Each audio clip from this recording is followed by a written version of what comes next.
বুধবার 6 মার্চ অবস্থান বিক্ষোভের ডাক দিল কামতাপুর প্রোগ্রেসিভ পার্টি। মঙ্গলবার কোচবিহার প্রেস ক্লাবে সাংবাদিক বৈঠক করে জানানো হয়, কামতাপুর প্রোগ্রেসিভ পার্টির পক্ষ থেকে তাদের দাবি দীর্ঘদিন থেকে তারা আলাদা রাজ্যের দাবি করে আসছে, কিন্তু কেন্দ্রীয় সরকার আলাদা রাজ্য বা কেন্দ্রশাসিত অঞ্চল ঘোষণা করবে না।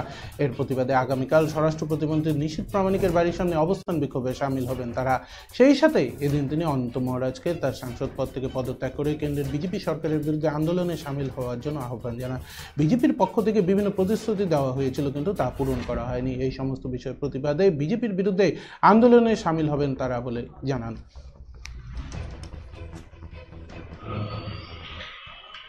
আমরা দীর্ঘদিন যাবৎ আন্দোলন করে এসেছি আলাদা কামতাপুর রাজ্যের দাবিতে। ইদানিং যেটা আমরা বিভিন্ন সূত্র মারফত জানছি বা জানতে পারছি যে কেন্দ্র সরকার ইউনিয়ন টেরিটরি বা আলাদা রাজ্য করবে না, এটা চাপ আমরা জানতে পারছি। তাই আগামী 6 মার্চ আগামীকাল আমরা এখানকার যে কুচবিহারের যে সাংসদ নিশীথ প্রামাণিক, উনি স্বরাষ্ট্র প্রতিমন্ত্রী, ওনার বাড়ির সামনে আমরা কাল অবস্থান বিক্ষোভ কার্যসূচি করব। বিষয় 1, তো দীর্ঘদিন আমরা দেখতে পাচ্ছি এখানকার সবাই জানেন, আপনারা সাংবাদিক বন্ধুরা, যিনি নাকি অনন্ত রায় বা অনন্ত মহারাজ, বিভিন্ন সময় উনিও বলে আসছেন যে অতি শীঘ্রই আলাদা রাজ্য বা ইউনিয়ন টেরিটরি হয়েছে।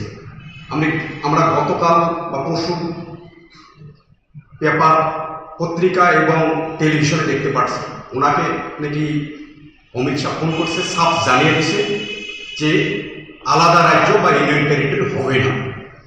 তাই আমাদের প্রশ্ন বা অনন্ত মহারাজকে আবেদন, এখন উনি কি করবেন? উনি তো দীর্ঘ সময় বলতেছেন যে কুচবিহারবাসীর ভালো দিন আসতেছে, আলাদা রাজ্য হইতেছে, গভর্নমেন্টের সঙ্গে আমার আলোচনা হয়েছে, ইউনিয়ন টেরিটরি হবে, সুদিন আসতেছে, কুচবিহারবাসীর সূর্য উদয় হইতেছে।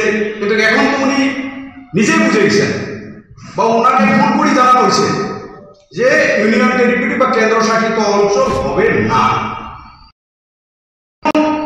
আমরা ওনাকে একটাই আবেদন জানাবো, এই মুহূর্তে ওনার কেন্দ্র সরকারের বিরুদ্ধে আন্দোলনে নামা, রাজপথ। এই প্রসঙ্গে অভিজিৎ দেব ভৌমিক বলেন, অনন্ত মহারাজকে ধন্যবাদ জানাবো। এখানে কেন্দ্রশাসিত অঞ্চল ঘোষণা করা হবে না, কোচবিহারবাসীকে আর ঠকানো যাবে না। কোচবিহারের মানুষ উন্নয়নের ধারা বজায় রাখতে তাদের পাশে থাকবে। যে অমিত শাহ বলে দিয়েছে ইউনিয়ন টেরিটরি হবে না, তারপরেই বিভিন্ন জিসিপি এর যে সংগঠন তারা এখন পথে নেমেছে, প্রতিবাদ করছে। তো কি মনে হয় যে এই যে এর ফলে যে একটা তো অনন্ত মহারাজের সাপোর্ট ছিল বিজেপির দিকে, এই ঘটনার ফলে সেই গ্রেটারদের সাপোর্ট কতটা? অনন্ত মহারাজকে একটা জায়গায় ধন্যবাদ জানাবো, সত্য কথাটা বলেছেন, এতদিন ধরে বলছিলেন না। এটা অনেক আগেই জানা ছিল যে এখানে কেন্দ্রশাসিত রাজ্য হবে না, কারণ এখানে সেই ভায়োলেন্স নেই, এখানে সেই টেরোরিস্ট অ্যাক্টিভিটিস নেই, এখানে কমিউনিকেশনের ক্ষেত্রে কোনো অসুবিধা নেই। কী কারণে হবে একটা ইউনিয়ন টেরিটরি? এটা এতদিন উনি ভুল বোঝাচ্ছিলেন। অমিত শাহের শেষ ডাইরেকশনটা উনি ডিসক্লোজ করলেন, তার জন্য তাকে ধন্যবাদ। যে কুচবিহারবাসীকে আর ঠকানোর রাস্তায় নিয়ে যাওয়া যাবে না, মানুষ সরে যাচ্ছে ওনার কাছ থেকে। এবং জিসিপি এর দুটো সংগঠন কালকে শুনলাম সাংবাদিক সম্মেলন করে, তারা বলেছে যে আর কিসের মোহ থাকবে কুচবিহারবাসীর, যে অনন্ত রায়ের পেছনে যে মানুষ ছুটবে, কিসের জন্য ছুটবে? আর তো সেই জায়গা থাকছে না। উনি তো মানুষকে বলে রেখেছিল যে ওনাকে ইউটিএ দেবে, হচ্ছে না। এবারে কিন্তু কুচবিহারের মানুষ আর এই ভাবধারায় আগাচ্ছে না।